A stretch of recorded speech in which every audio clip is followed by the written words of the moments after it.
Hello, ladies and gentlemen. There we go. I had the microphone muted, so I was like, hello. And then I was like, wait, it's not working. But there we go.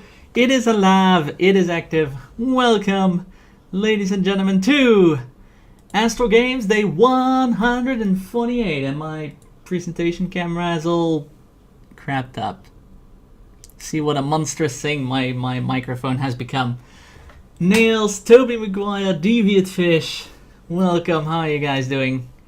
Why does it feel like Pillars of Eternity is taking an eternity? I don't know. Probably because there is not really because of my main gripe, which is that there is not really a positive vibe nor character in the game, and it's all very depressing and dramatic and life is so rough and all that sort of stuff, and that makes the game feel like it's like dragging on. Hey Sky, yeah, how is everyone doing? I hope everyone is fine. I'm a work in progress, but better. Awesome. Grave Crawler, thanks for the host. Welcome. You guys should follow the Grave Crawler. I don't have any mods in chat right now, but I shall show you the way. The Grave Crawler, mostly a trading card game streamer, like digital trading card game streamer, teammate of mine and awesome fella from the England. I'm doing great, sir. I'm doing great. Great. What's this? This Deviant Fish is Pillars of Eternity. It is a Infinity Engine RPG in the style of Baldur's Gate. Not Neverwinter Nights, that wasn't Infinity Engine. Baldur's Gate, Planescape Torment, and the others like go out of my mind. There are a few more, but like Baldur's Gate, Planescape Torment, those are the most. Icewind Dale, that was the one. Yeah, but in that style sort of thing, except without any awesome positive characters. It's all pretty dramatic stuff. It is cold where you are. I would say so. Yeah. I mean, I haven't been outside yet today, but I wouldn't say it's like the most warm of climates. I myself am doing great. Lots of activity going around in the life of Astral Seer. Lots to do when it comes to work. Basically, I'm still in sort of like meetings and conversations and all that sort of stuff to determine my future, pretty much, in terms of what work is there and what work can I do. So yeah, there are a lot of conversations about my future going around, whether there is lots of work to do or not, and what can I do and what not, and all that sort of stuff. Oh, I would love it, Grave. I would love it. I love my job, and if I could like make a living with what I do, then I would be in heaven, really. I love my job so much. It's my biggest passion in life. My job and roller coasters. Those are basically my two biggest passions in life. And yeah, if I can make money with my job to go on a holiday to a park with roller coasters, I mean that's the life for me. I like the way you're the only person who can manage to sound excited about meetings. Oh, I am definitely excited about meetings. Yeah, I mean, meetings are super dynamic and like have people, it involves people interaction. I love that sort of stuff. That's one of the main reasons I started studying psychology, is with the people and the interactions. And yeah, I'm usually part of meetings.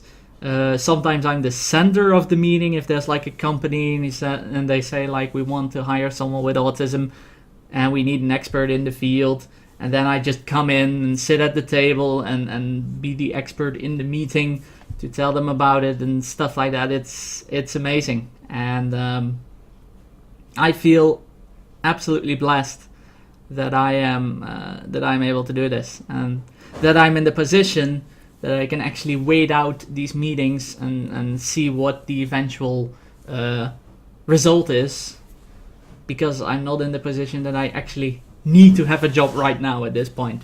I do have a job, but not enough hours.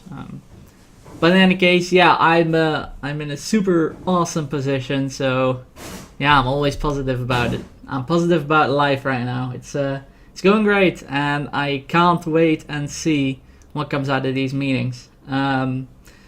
Speaking of those meetings, a small announcement, because nothing is certain of it yet, but a small announcement is that one of those meetings may have an impact on this show. Just say, not time-wise, but I mean content-wise. One of these meetings might produce a special episode of this show.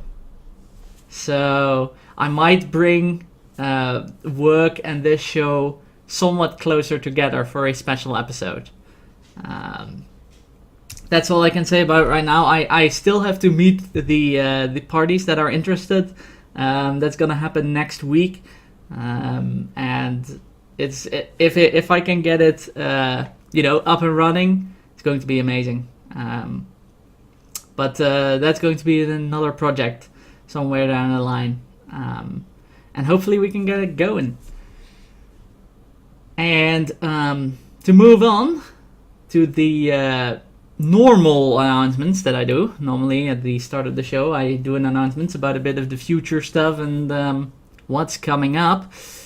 And tomorrow is a big day, in my opinion, in my humble opinion, and in Book's opinion, as she just shouts across the room, because tomorrow our favorite game, well, at least my favorite game, I can't speak for Book, but definitely one of my favorites. Definitely one of your favorites, and definitely one of my favorites is that there's the Doge.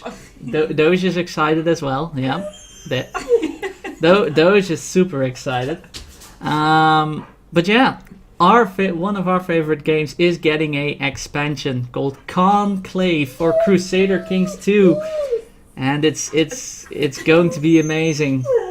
No, the Doge is very excited, it seems. Doge loves the Crusader Kings. Doge loves the Crusader Kings. Jenny wants to be my chancellor. Yes. Hey, VT, what's up? But, yeah, Crusader Kings 2 is getting a expansion in the Conclave, and it's going not to expand in the width. It's not going to add any new playable factions or types of government or all that stuff. It's gonna expand in the depth, so rulers will get to have more stuff to worry about ruling their realm, namely strong vassals that might not agree with how the realm is run, and those strong vassals will get extra tools to block that from happening. See, she really wants to be chancellor. Oh. Hello, Doge. Pick me, master, pick me. Pick me. Are you a Crusader Doge? Yeah. You are. Yeah. You are. But yeah, it's gonna be fun. Basically, the aim of the expansion is going to be to destabilize or make it more difficult for big, large empires to stabilize, so you cannot blob as easily and just sit back and relax with your huge empire. There's going to be some internal politics and stuff like that. And we're going to be talking more about that this Thursday, which is my other stream day this week, where I will be streaming Conclave. So, there you go. If I can't refrain myself, probably multiplayer. Probably multiplayer, who knows? Maybe we'll get a multiplayer Conclave stream. We'll at least get a multiplayer Conclave stream this Friday evening, as the Dynasty Challenge continues. Oh. And it will be Conclave, because the expansion has hit. Yeah. There you go. Whether we play the same family or not. That's gonna depend whether the expansion will corrupt the saves or not. But we'll see. We'll find that out tomorrow. If it doesn't corrupt saves, I've got a few situations that I can load up in order to show you guys a bit about the expansion. I've got a few big empires and stuff like that. Since it's mostly focused on keeping big empires stable. If it does corrupt saves, we'll have to figure something out. But that's fine. There's 1066 with the Holy Roman Empire, just to name a bit. We can have some fun. There's, We're going to have some fun. The DLC sounds absolutely amazing. Yeah, definitely. I'm looking forward to that. That's the big announcement this week. Another announcement concerning this this show, I will probably not be playing Borderlands 2 this day with Naminam this week because of other plans, but I will return the week after, so that's cool. Had to come on for Crusader Kings 2, too much hype, but you guys enjoy the stream, and you too, Astral. Yes. Good luck with the grandness. Thank you, and the depressionness of things. Yeah, that's that is a thing. But those are the announcements. Next week, I don't know. I don't know yet. It all depends on this week. What happens, because I do have, like I said, a few pending meetings, a few pending assignments, a lot of stuff going on, so it will all depend. But this week, 2 streams, today and Thursday. And today we're doing Pillars, and Thursday we're doing Conclave. Checking out the Conclaves. I'll be checking it out earlier, but because I just can't wait for the stream. But with that experience from earlier, I can explain to you guys what happens in Conclave. So I think that's a good deal either way. Without further ado though, let's jump into the game. Now, I may not be high enough, but I can adjust that on the fly. Let us jump into the game. We're at Direford Village. 3643, this is the latest. And we were exploring Direford Village and what's going on in there. That is the main activity of today. Not high enough, I might not be high enough, no. Oh. Pillars, please, load up. You do know there's a quote ad system, right? Just in case you wanted to use that. I think the Doge is having some trouble. Alright, come on game. As is the game. Are you even loading, game?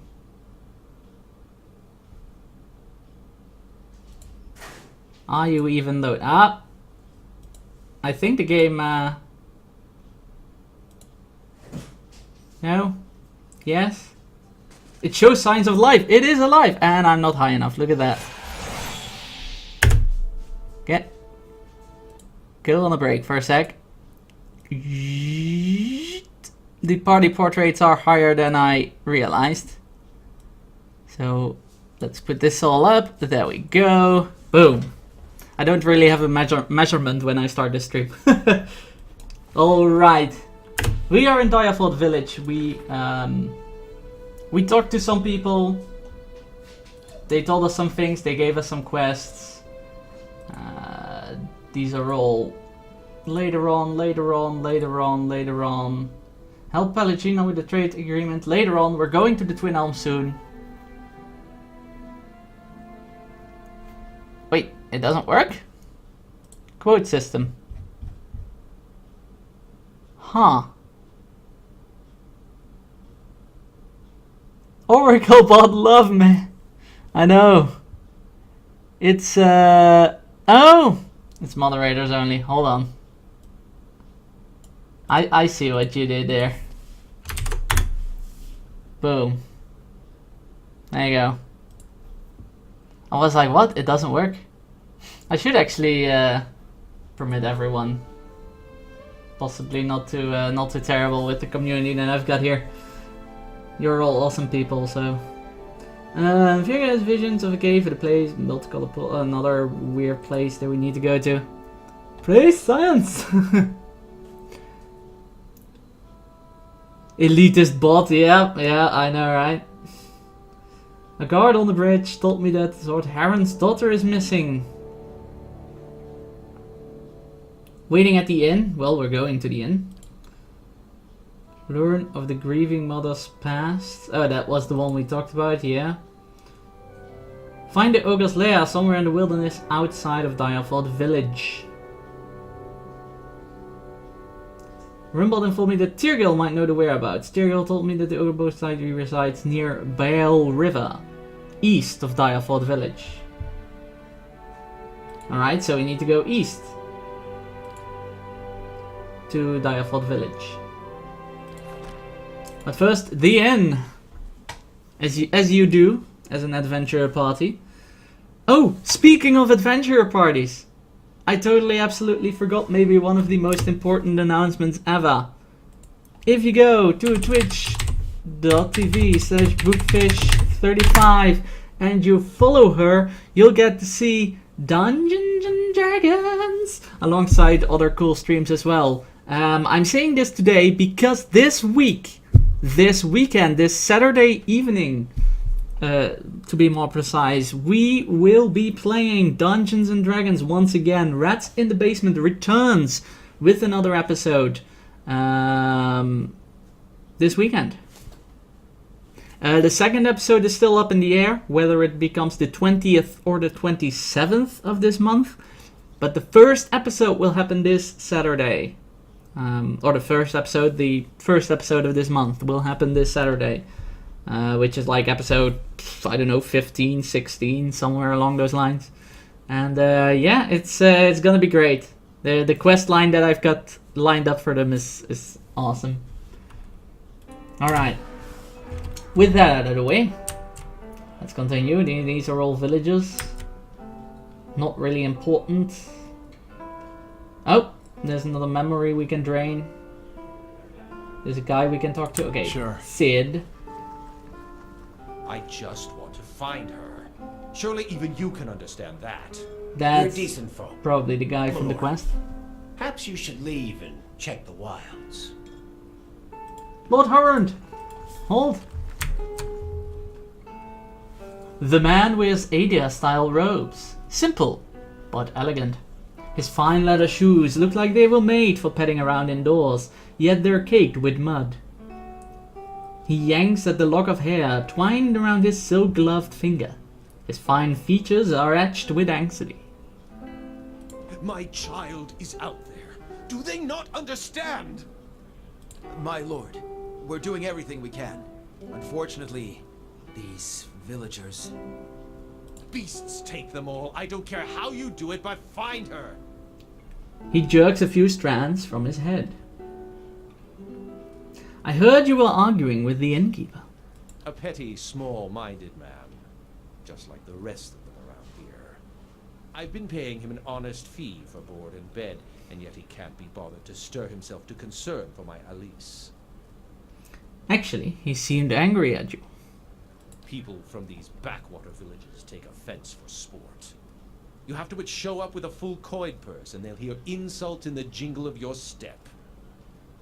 They forget that Duke Hadred came from the privileged classes, as did all of the other earls and lords who financed the rebellion they're so proud of. I've asked around, but nobody in this mud hole has any concerns beyond their swine. They turn my men away like beggars and seem downright pleased to be of no use.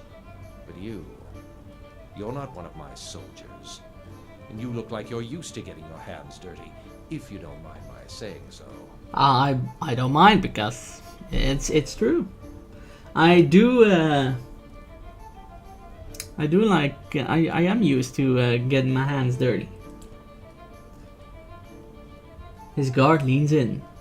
My lord, a merchant. Heron raises a hand to silence the man. If you find her, he nibbles the thumb of his one silk glove. Tell her I won't be upset with her. She can come back and all will be well. I just want to make sure my Alice, my child, is safe. Nothing in the world is more important to me. I'd like to ask a few questions about your daughter. Elise. Of course. Oh, Elise. Describe Lady Elise. She's a striking young woman, bears more resemblance to her mother than to me. She has auburn hair and delicate, well-bred features. Well-bred, oh my god. Would you speak about your child like well-bred? Ugh. Ugh. She must be 28 or 29 now. You don't know your daughter's age? Something's up here. Tell me about her disappearance. We'd stopped in Direford for a few days. On our 4th evening here, I was making plans to continue our journey. Lady Elise was feeling unwell and went to bed. When I retired a couple hours later, I found that she had vanished. None of my men had seen her go, and no one at the inn knew where she was. Since then, my people have been combing the village, but we've yet to find a clue, and the locals have been of no help. Why did you and Elise come to Direford? It was merely a stop along the way to Aina's Rest. However, she took ill shortly before our arrival, so it seemed prudent to allow her a few days to recover. What is in Aina's Rest? He frowns, as if about to protest, but he gives in with a sigh. Lady Elise has reached an age where it is prudent for her to marry.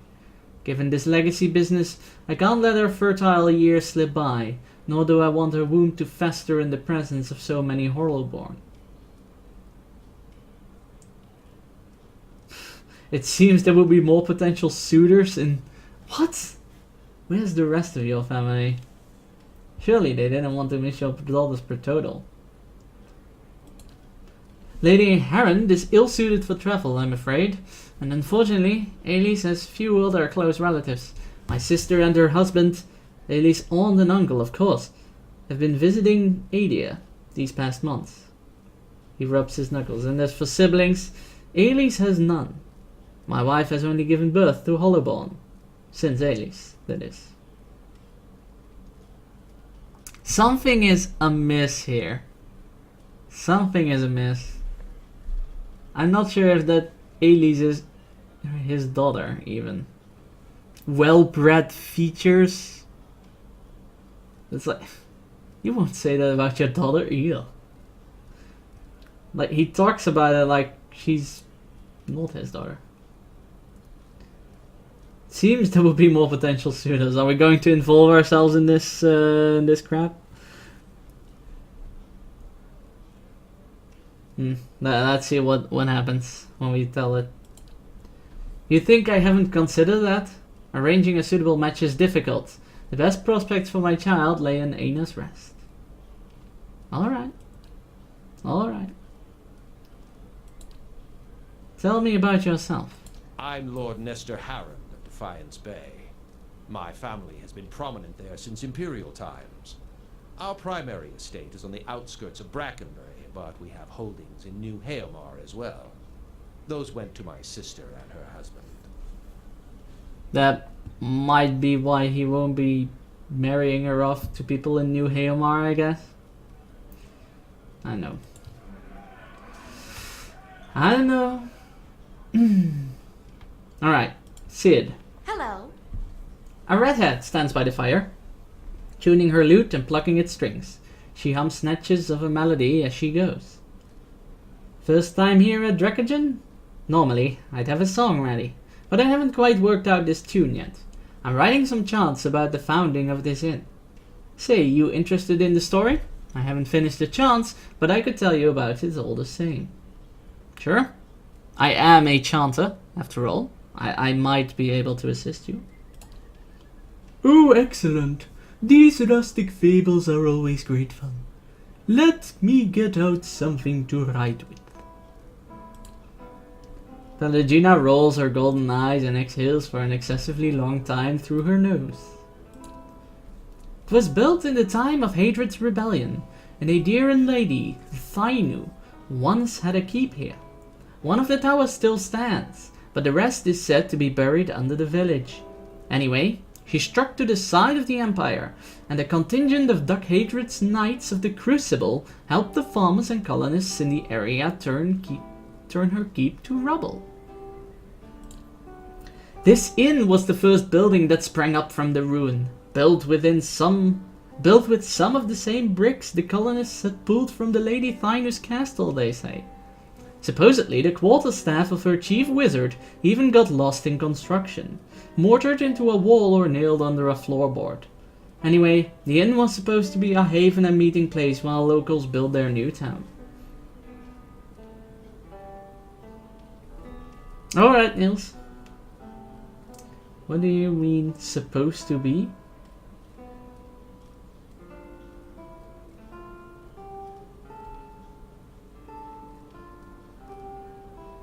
What do you mean supposed to be?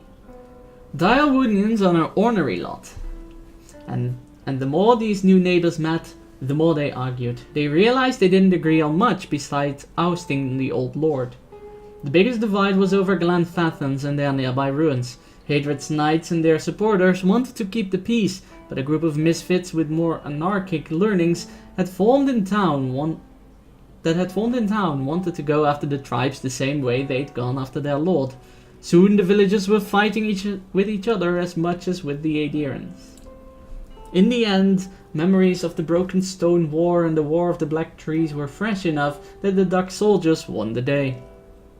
Most of the other villagers came around eventually, but some of the core troublemakers left to join the front lines of the War of Defiance, and others, I've heard, found a way into the Guided Compass, the most forward-looking of the Glenfathan tribes.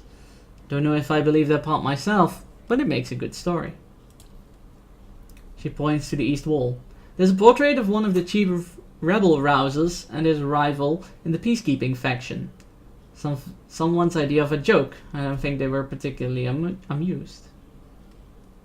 Tell me about the Broken Stone Wall. That was the first major conflict between the original Aediran settlers and the Glenfathans. Happened 3 years into colonization, when some farmers knocked over an Aedir Armenia that was part of an Engwithan ruin. The war didn't last long, but it spread quickly and claimed thousands. In the early weeks, most of the colonists didn't even realize there was a war going on, until the Glenfathan raiders hit their villages. There had been small spontaneous skirmishes between the colonists and the locals before then, but this was organized, and it was the start of decades of violence between the colonists and the Glenfathans. As you can see, Direwood's full history, even in little villages like this, is full of history. It started back in the colonial days, almost 30 years after the Broken Stone War. Even though isolated conflicts still broke out between the settlers and the Glenfathans, both sides had officially agreed to peace. Endring Hadred, Edmund's father, was Gref at the time, Gref. As part of peace negotiations, he'd signed treaties prohibiting Aediran colonists from looting Engwithan ruins. However, he'd been unable to outlaw the use of captured Glenfathans as slaves. What's a Gref? A governor of the colony and is subservient to the Aediran emperor. The early leaders of Aedir colony in Direwood, including Edrang and Admeth, were Grefs. At the start of the War of Defiance, Admeth Hadred declared himself Duck of an independent Direwood rather than Gref of the Emperor's colony. Was the same term used for leaders in the newly independent Valian republics. Anyway, we haven't had a Gref since. I have no idea how you pronounce that word, but whatever. Indeed, the taking of Glenfathan slaves had continued to be a source of conflict. It came to a head when imperial agents, aided by certain earls in Direwood, began looting the ruins again. See, the Empire had never actually agreed to Hadred's treaties on the matter, and the recent succession of the Valian republics likely left them eager to weaken Hadred's position. The looting sparked a brutal slave uprising and guerrilla campaign among the Glenfathans. Edrang Hadred was too old to lead forces into battle, and so he sent his son, Admeth.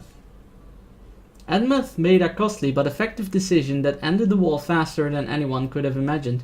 He burned the forest near the Icen River to keep the Glenfathan war bands from retreating.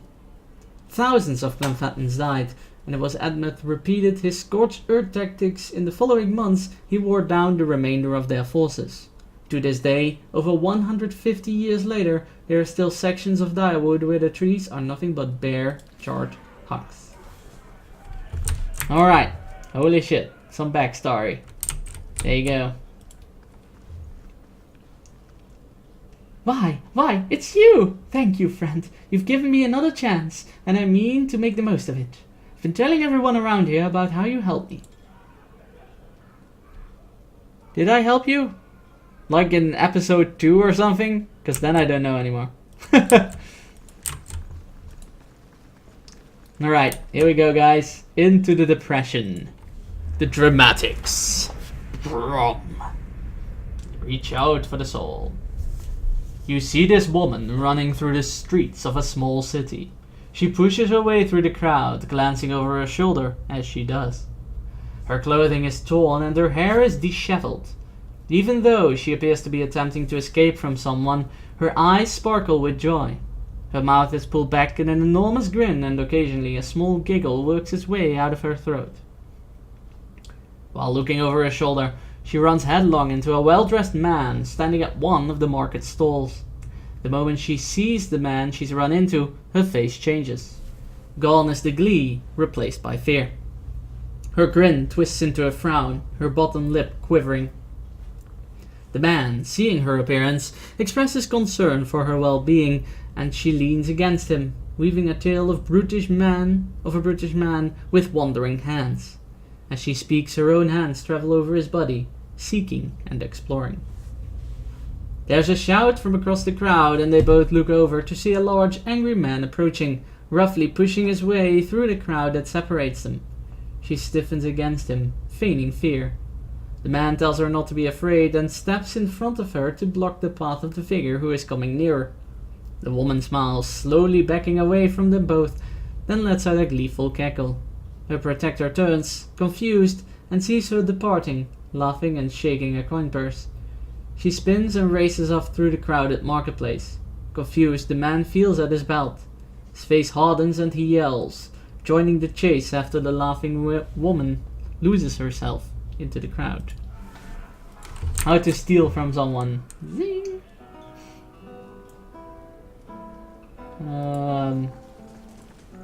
Oh, another one. Another soul. You see a man open the door of a house. It's slow with fatigue. He steps inside, unlacing his boots, rubbing his temples, wrinkle of a smile lighting his face as he moves into a generous kitchen. He calls for someone, slicing himself some bread. The house creaks gently in response, slips purse, and he pads out of the kitchen into a large room with a staircase. Chewing slowly, he takes the stairs one at a time, calling once more. No response. His body freezes for a moment as he walks into a room upstairs, nothing on the lone bed but an abundance of faded felt toys. Moving faster, he checks each room, his calling growing more urgent. No response. Any sign of exhaustion is gone, replaced with limber panic. He checks cupboards, baths, anywhere a child might hide. Nothing. Then, a letter next to the door he came from, with a queer symbol on its wax seal. One he has seen before. He crumples, shoulders shaking against the hard wall. Nobody sees him weep. AKA his son got taken, which you could have just said, game. That, oh, right, this guy's son got taken. Great. Peace. What you doing in the kitchen? Then you get you sorted with food and drinks. Get out of my kitchen. Hail and well met. The innkeeper digs inside a mug with a dirty rag. His eyes under the thick brows are tired but watchful. He gives you a quick nod as you approach the bar. Don't see many travelers these days. Something I can do for you? What was the exchange with the nobleman about? He looks up from the polishing his tankard and glowers at the lord. Folk round here decent. They mind their own business. You want to stick your nose in it? Go talk to him yourself. Tell me about Lord Heron's daughter. He frowns and shrugs. His lordship says she went up and went missing the other day. He wipes his tankard with a rag towel, twisting it in swift, jerking motions. I don't know any more than that, or any more than that. However, these lordin' bastards handle their affairs ain't no business of mine. Perhaps you could make it our business? You look agitated. Something about this doesn't sit right with you, does it? He slams the clean tankard down on the bar. Damn right it don't. That lord saunters in here like he's cut from cleaner cloth than the rest of us. And yet... Look, I don't want no trouble from you or him or anybody else. I'm just waiting for him to tire of my ale and leave, so things can get back to normal around here.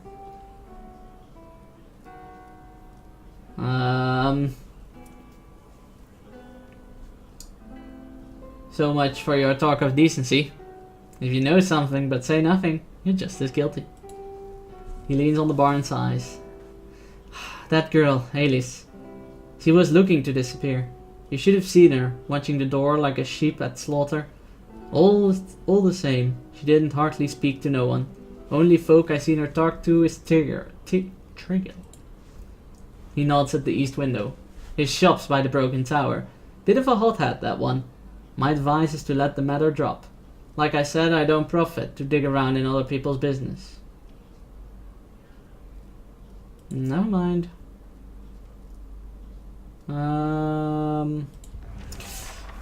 That guy knows a lot, that Trigil. He has a lot of quests and people and stuff that lead to his shop. We've been there several times already, asking about an ogre and now a missing person as well. That guy just seems to know a lot, or attract a lot of bad things. Who's coming up the stairs? Oh, you want to know? Hello. The Orlan hovers over by the window, peering out of it every few seconds. As you enter the room, she watches you carefully, her hand hovering over her stiletto. She cranes her head to peer behind you. Anyone follow you? Who sent you?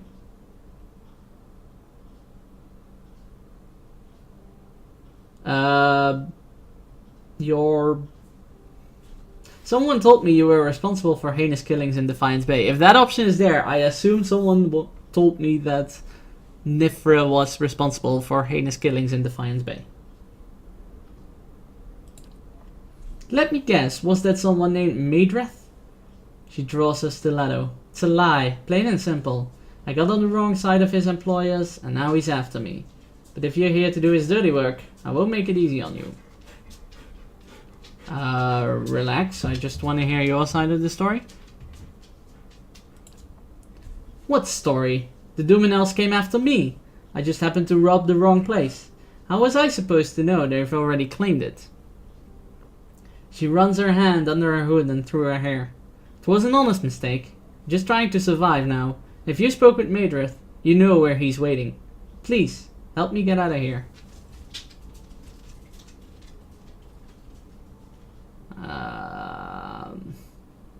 So someone told me that children were murdered, and now the person that he appointed as the one that murdered the children says, I didn't do it.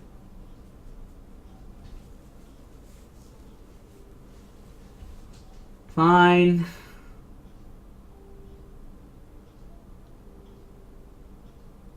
Go east. Maedrith's waiting for you. I know the Duminels are like a cartel gangster kind of stuff. I remember that part. So I'm gonna side with shady companies and stuff. She nods slowly. Alright, I'm trusting you. I don't have much choice. See if you can send him the other way. That should buy me some more time. Follows the hooded figures towards the stairs, giving you a final uncertain glance as she passes through the door. Well, it's experience, I guess. Oh, was it cat and mouse? Maedrith told me Zunfa Knife, a murderer of Defiance Bay, who killed dozens of children. She's an Orlan woman. Seemed odd to me that someone like Maedrith was sent after Knifer. He doesn't exactly look official. Oh, well. There we go. Told me then all the moment stopped at Dracogen. I went Nifre. Major, she doesn't sound like the monster.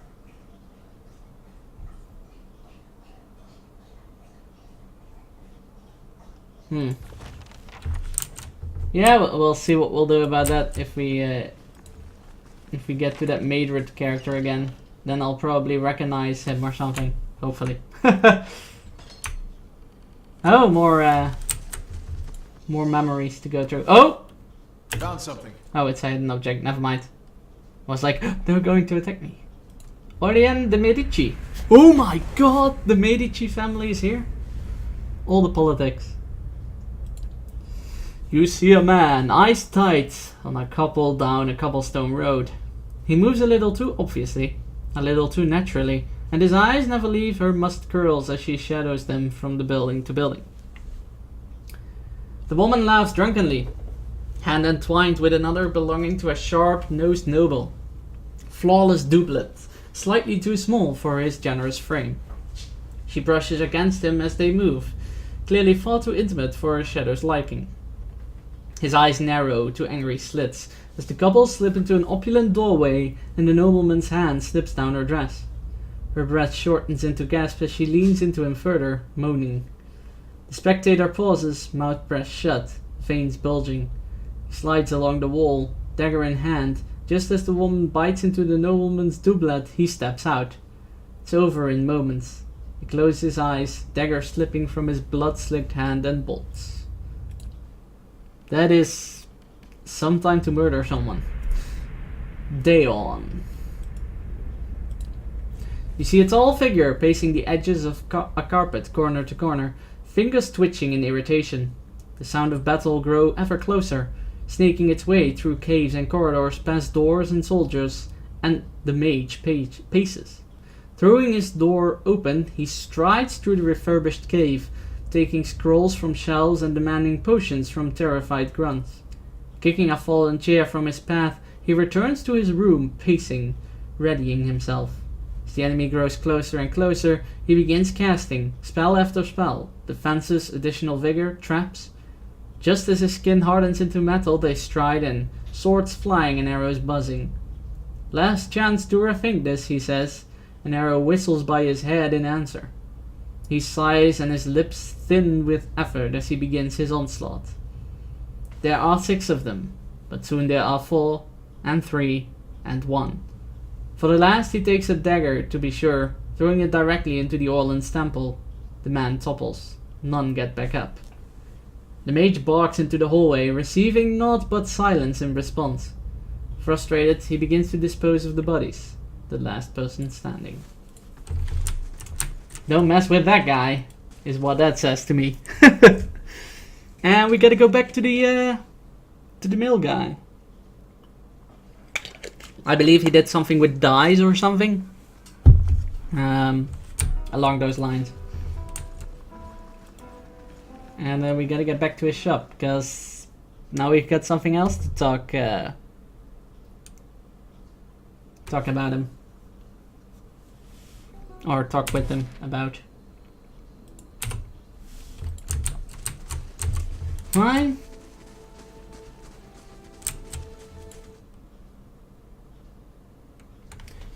Yo, dude. Yo, painter. Is the sock? No. Something else you need? What can you tell me about Ailey's Herond? He shrugs. Only her father's man been banging down doors and stirring up trouble looking for her. Never met her myself.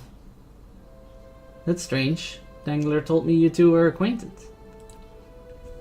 He watches you and smiles slowly. He doesn't miss much. What exactly did he tell you? Said she was looking for an escape.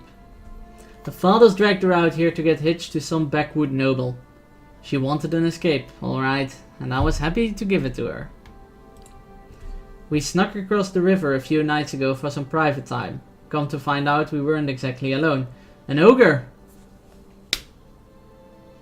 Oh god. Taller than Winfried's tails, sprung out of the forest, and we were so lost in the heat of the moment we didn't notice it until it was upon us. It grabbed Alice and disappeared into the night before I could even pull my britches up. Why didn't you mention this to her father? Of course he doesn't mention it to his father if he's doing the dollar.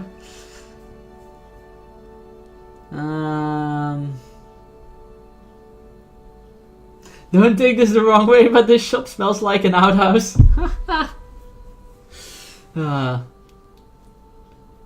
So you abandoned her? Coward?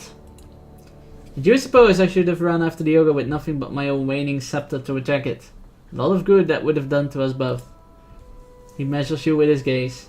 She could still be alive, I'm in no shape to go after her, but that Harrant looks like he'd have coffers to spare for anyone who found her. He scratches his cheek with fingers stained with red and yellow. Others around here have seen the ogre east of town. Took most of Rumbold's pigs just the other day. Someone were to find it. There'd be a lot of grateful people in Direfoot. And so both quests combine into the same thing, and that is go kill the freaking ogre. Unless it's Shrek. Then we can negotiate. But I'm not sure if this game does Shrek-like ogres.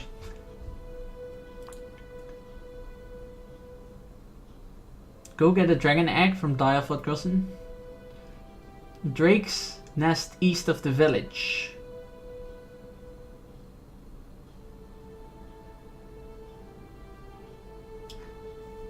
Hendina, an alchemist in Direford.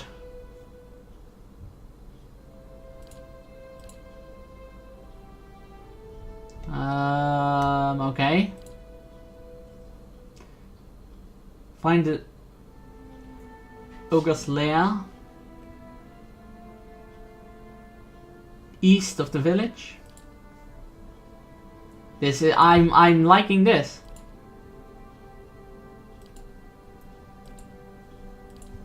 I'm liking this. It's all east of the village, which is nice.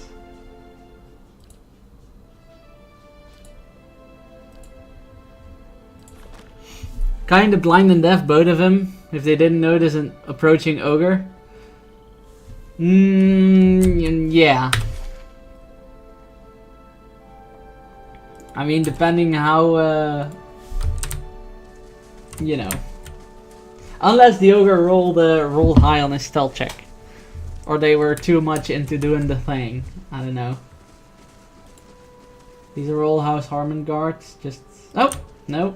There's someone we can... Inethal Silva. You see a black-clad figure, bent low and moving slowly through a field. The figure holds a gleaming blade in his hand, keeping it hidden behind his back. He approaches another man who is crouched over, actions hidden by a large bush he has crawled halfway under. The figure stops moving as the man comes out from under the bush. You see that it is this man, holding a handful of berries he has retrieved from a smaller bush that lies hidden in the overgrowth that surrounds it. Crawls back under the large bush, his arms moving again as he picks the berries. The figure begins to move again, slinking towards the man. He does not stop picking, but you see his head tilt very slightly to the side. He continues to work at the bush until the figure is almost on him. He backs out, hands full, and places the berries in the basket. Then he crouches before the basket, sorting the berries, removing the leaves and any berry that doesn't look perfect. The figure comes up behind the man and raises the blade to strike. The man suddenly rocks back on his feet, spinning around to face the figure behind him. He grabs the figure's wrist and falls onto his back, planting a leg in the center of the figure's chest.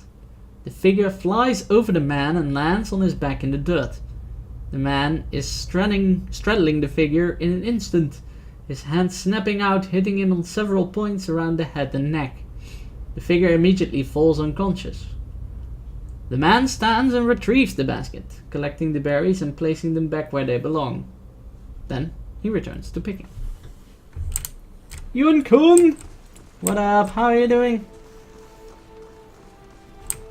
Not some berry picker being able to fight off an assailant like that.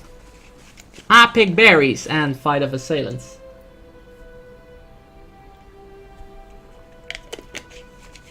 East. Diafod Crossing is east of the village, I would say. 4 hours to go to Diafod Crossing. How are you doing, Yun Kun? I hope everything is well.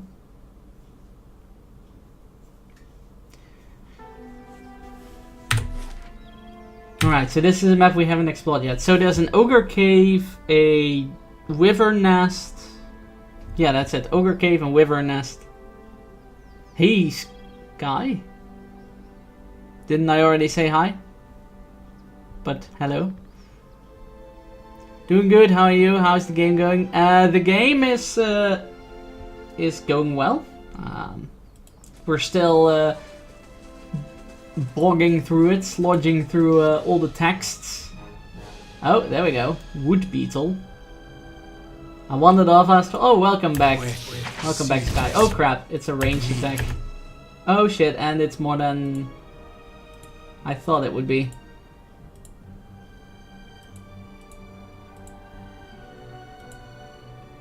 Okay, we got this. I saw a corgi this weekend up close and so happy. Awesome! Glad to know you're happy.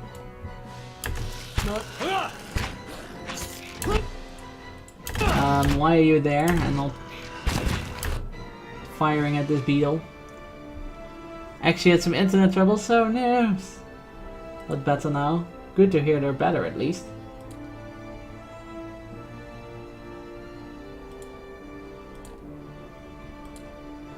Following your lead. Time to recover the endurance. Cool. Summon the Phantom to help.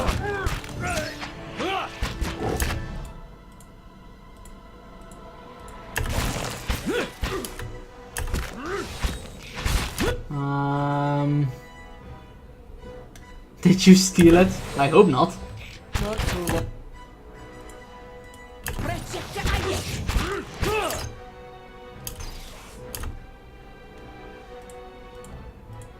Alright. I'm ready.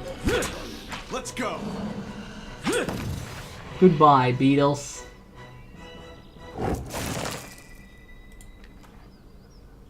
Beetle shell. Maybe good for crafting or something. Right. I had the urge to. Oh god. The evil urges. Resist the dark side, even though they have cookies.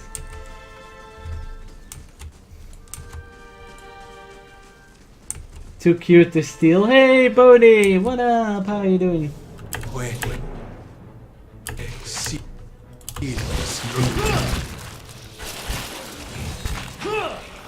Oh crap.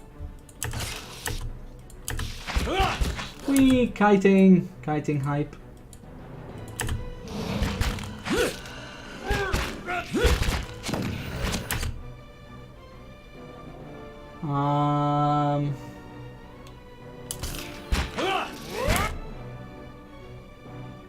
Durance, can you do the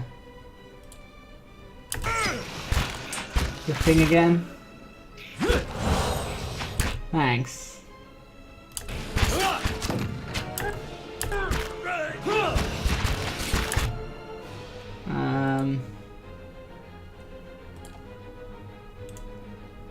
Chond is too far away, okay.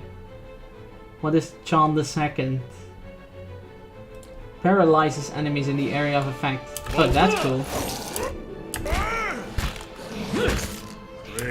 Get paralyzed. Corgi just started to wag its tail when I went over it and said, "Hi there, Corgi Corgerson." Oh, awesome.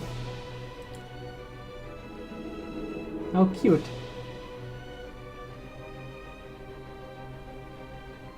One per rest, huh?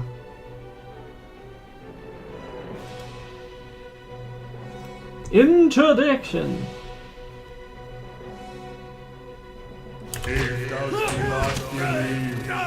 Oh, never mind. No Durance. disengage. You're too weak. Let's go. Cool.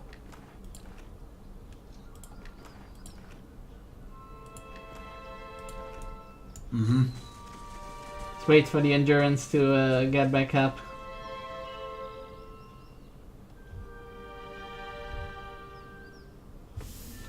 Alright, wow.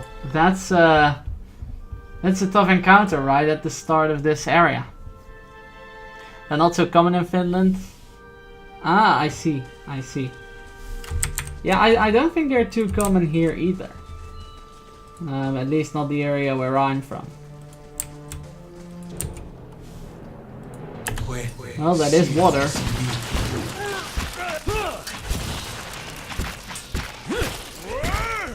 Which does usually indicate a river. Of some sort.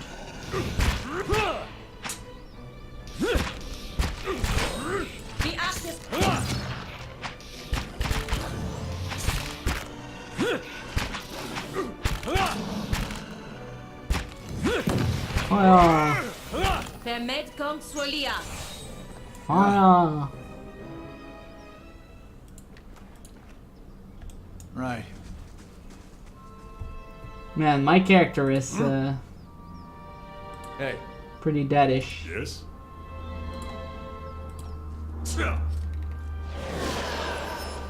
Ready, Watcher.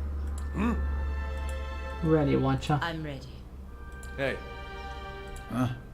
Oh, I can apply it to myself too.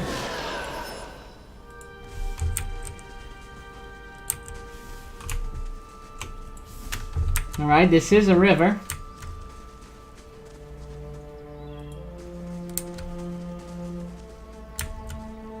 This does look riverish. Pretty deadish. You should have been a doctor. Oh? Really? Yun Kun, thank you for the host. Pretty deadish. Madam, your skin looks pretty deadish. Yes, this part of your brain looks deadish. Alright, that goes to Silaban Relog. We're not there yet. Or we shouldn't go there yet. We're still looking for the ogre. Can we? I assume we can cross here. Yep. Oh, here's something. Wait. See this meat. Let's Oh, go. more beetles. Alright. Fire at them.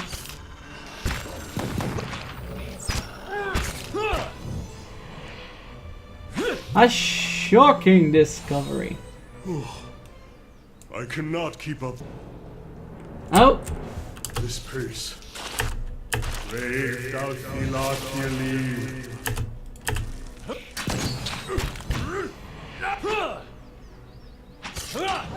I was sure it was magma. What? Yeah, there's no magma in this place. Huh. At least they're not flanking through here. That's nice. Reindeer can just take the front. They're just lining up. Look at that.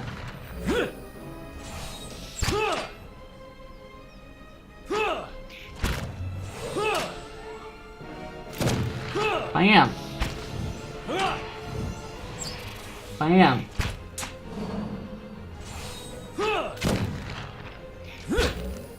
They've just lined up. Like that. Just like that.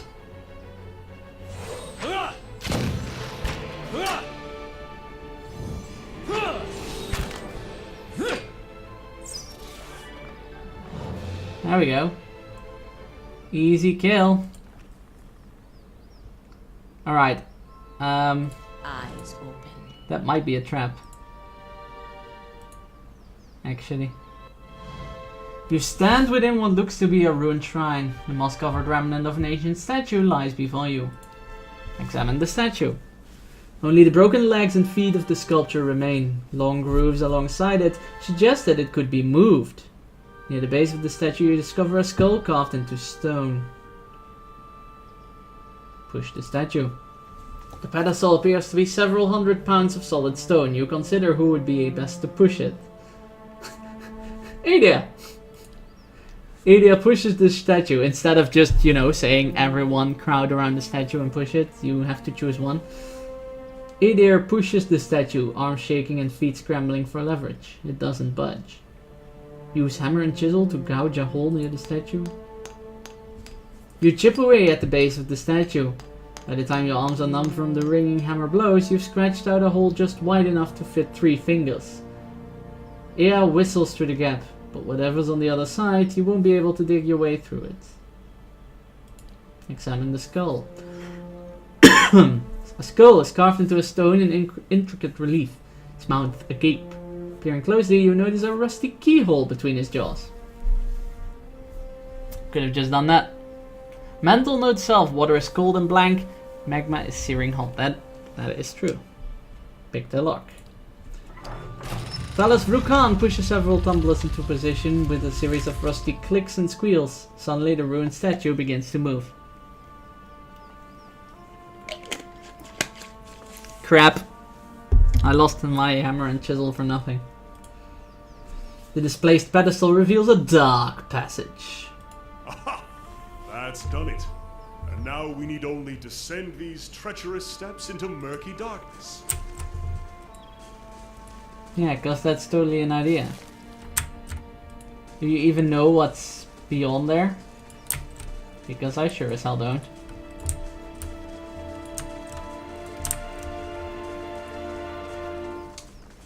But we're first going to explore the rest of this map. There are 2 more paths there. And we do that after the break. So, ladies and gentlemen, for those of you that don't know, every hour I take a small break of a few minutes in order to cut it up for my YouTubes and to give you guys a chance to go take a drink, stretch your legs, go to the toilet, do whatever it is you need to do.